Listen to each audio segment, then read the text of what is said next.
Selamat pagi Pak dan teman-teman. Perkenalkan, nama saya Nini Trinovasina, NIM 1901060090, kelas B, Program Studi Pendidikan Kimia Universitas Nusa Cenana. Baik, terima kasih untuk waktu dan kesempatan yang diberikan kepada saya. Di sini saya akan menjelaskan materi biokimia 1 mengenai asam amino dan protein. Nah, yang pertama itu asam amino. Asam amino adalah senyawa paling sederhana sebagai unit dasar penyusun dari molekul protein. Asam amino juga disebut sebagai asam alfa amino, dikarenakan pada gugus amino itu terdapat NH2 dan pada gugus asam karboksilat itu terdapat COOH terikat pada atom C alfa, atau juga pada gugus R-nya itu bisa disebut dengan rantai samping dan atom H. Nah, di sini telah diketahui bahwa semua asam amino yang alami itu ditemukan dalam protein dan memiliki konfigurasi yang sama, yaitu konfigurasi L, atau sesuai dengan konfigurasi L pada gliseraldehida. Nah, di sini juga ada rumus dari asam amino sendiri. Selanjutnya, sifat-sifat dari asam amino. Semua molekul asam amino kecuali glisin memiliki sifat stereoisomer, yaitu molekul yang memiliki atom C chiral yang terbagi atas dua bentuk stereoisomer, yakni bentuk L dan bentuk D. Nah, pada molekul asam amino ini yang ditemukan protein semuanya yaitu konfigurasi L. Sedangkan pada konfigurasi D itu hanya ditemukan pada dinding sel beberapa bakteri dan antibiotik tertentu. Nah, pada gambar 2.1 itu dituliskan konfigurasi dari asam amino yang berpatokan pada konfigurasi gliseraldehida. Pada asam amino standar dapat dibedakan berdasarkan struktur rantai sampingnya atau gugus R-nya. Berdasarkan sifat gugus R-nya, asam-asam amino itu dapat dikelompokkan menjadi beberapa bagian. Yang pertama, asam amino alifatik dan hidrofobik yang terdiri atas glisin, alinin, valin, leusin, isoleusin, metionin, prolin, dan sistein. Nah, pada prolin itu bersifat hidrofobik, tetapi gugus alifatiknya itu terikat kembali ke asam amino, sehingga konfigurasinya itu bersifat kaku. Sedangkan pada sistein memiliki gugus alifatik yang mengandung atom belerang, atau disebut juga memiliki sifat hidrofobik tetapi sangat reaktif, sehingga dapat bereaksi dengan molekul sistein yang lain dan membentuk ikatan disulfide. Yang kedua, ada asam amino aromatik hidrofobik. Kelompok yang termasuk dalam asam amino aromatik dan hidrofobik ini yaitu fenilalain, triosin, dan triptofan. Dan yang ketiga ada asam amino polar bermuatan. Nah, pada asam amino polar bermuatan ini terdiri atas dua kelompok yang semuanya memiliki gugus samping yang bersifat polar dan hidrofobik, atau hidro sendiri itu memiliki arti air dan filia sendiri memiliki arti suka, sehingga dapat disimpulkan bahwa hidrofobik itu suka air. Nah, di sini juga ada beberapa pula kelompok yang gugus sampingnya bermuatan pH netral, yaitu meliputi arginin, lisin, histidin, asparat, dan glutamat. Dan yang terakhir ada asam amino polar tidak bermuatan. Nah, asam amino polar tidak bermuatan ini terdiri dari beberapa kelompok di dalamnya, yaitu glutamin, serin, treonin, dan asparagin.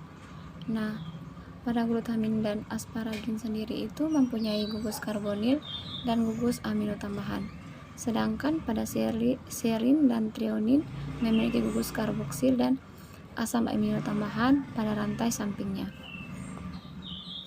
Selanjutnya, ionisasi asam amino. Nah, ionisasi pada asam amino ini bagi asam-asam amino yang memiliki rantai samping yang dapat terionisasi seperti asparat, glutamat, dan arginin.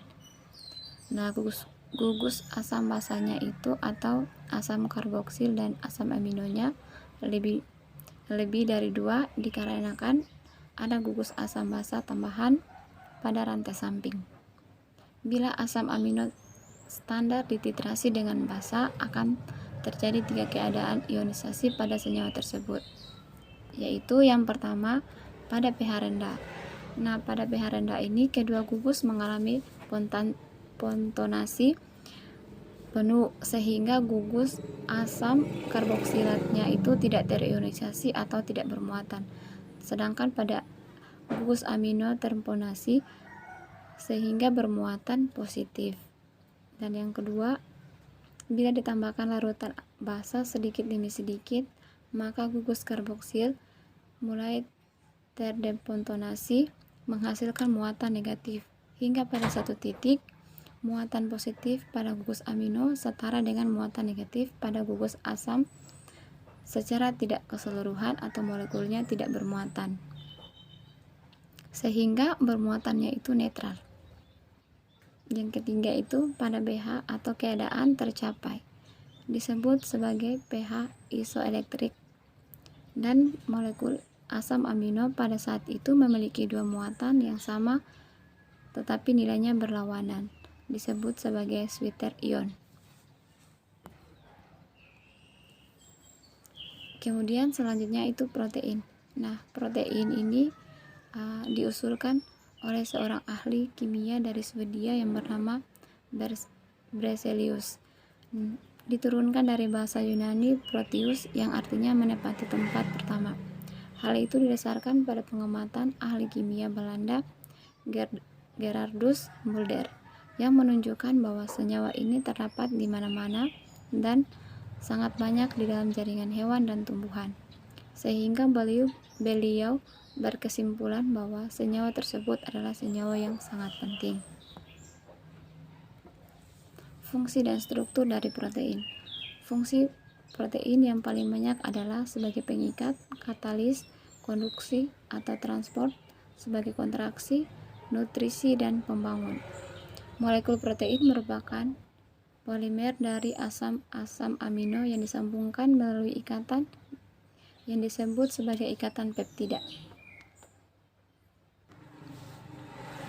Nah, secara umum fragmen yang terdiri atas 3-25 asam amino itu disebut oligopeptida, dan lebih dari itu disebut polipeptida. Ikatan peptida antara C dan N memiliki karakter ikatan rangkap parsial dikarenakan adanya kedekatan dengan ikatan rangkap karbonil, yaitu C rangkap 2 nol, yang memungkinkan terjadinya resonansi. Struktur protein dibagi menjadi 4 tingkatan, yaitu yang pertama struktur primer protein. Struktur primer protein ini merupakan urutan linear dari asam-asam amino yang dihubungkan melalui ikatan peptida. Selanjutnya yang kedua struktur sekunder. Nah, pada struktur sekunder ini ada 2 jenis struktur sekunder yang paling umum ditemukan, yaitu alpha helix dan beta pleated sheet. Yang ketiga, struktur tersier protein. Struktur tersier protein ini menyangkut penataan ruang asam-asam amino yang terpisah jauh dalam urutan linear serta residu-residu yang berdekatan. Dan yang terakhir ada kuartener, misalnya pada hemoglobin yang terdiri atas 4 rantai. Selanjutnya, mioglobin dan hemoglobin sebagai protein transport. Nah, di sini mioglobin sendiri adalah protein pertama yang ditentukan oleh 3 struktur dimensinya menggunakan kristalografi sinar X. Protein ini merupakan protein globular yang terdiri dari 1 rantai polipeptida yang tersusun dari 153 asam amino. Nah, pada hemoglobin juga terdapat eritrosit di dalam darah yang fungsinya yaitu mengikat oksigen untuk dibawa ke seluruh jaringan tubuh. Sedangkan pada mioglobin sendiri itu cuman atau hanya menyimpan oksigen dalam otot. Gugus Hem. Gugus Hem merupakan bagian dari non-protein yang berasosiasi dengan molekul mioglobin maupun hemoglobin yang mempunyai fungsi yang esensial bagi protein tersebut. Nah, hemoglobin sendiri merupakan protein alosterik yang artinya yaitu pengikatan oksigen ke salah satu subunit dipengaruhi oleh interaksinya dengan subunit yang lain. Nah, sebagai contohnya itu pengikatan oksigen kepada salah satu subunit hemoglobin akan memacu perubahan konfirmasi pada subunit lain yang membuat mereka juga menjadi lebih gampang mengikat molekul oksigen. Kolagen sebagai protein struktur. Kolagen adalah sekelompok protein dengan struktur hampir sama yang membentuk serat kuat dan tak larut, terdiri atas 3 rantai polipeptida. Nah, di sini fungsi utamanya yaitu untuk mengikat sel-sel menjadi unit tertentu. Pada tabel 2.1 di situ dijelaskan jenis, komposisi dan distribusi kolagen dalam tubuh mamalia yang bisa dilihat pada slide. Selanjutnya, pemurnian protein. Prinsip dasar dari pemurnian protein didasarkan beberapa sifat protein, yaitu kelarutan, ukuran molekul, muatan, hidrofobisitas, dan afinitas. Teknik pemisahan dapat digunakan berupa yang pertama teknik kromatografi, yang kedua teknik elektroforetik.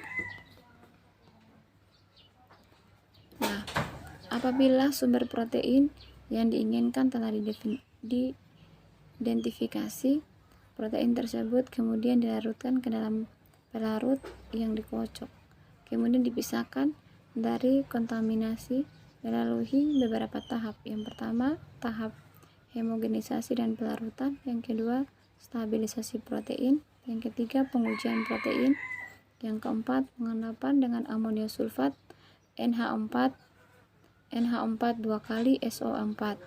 Tahap awal pemisahan protein. Yang kelima dialisasi, yang keenam kromatografi filtrasi gel, yang ketujuh kromatografi pertukaran ion, dan yang kedelapan kromatografi afinitas. Demikian video singkat dari saya mengenai penjelasan mengenai asam amino dan protein. Kurang lebihnya mohon maaf. Terima kasih.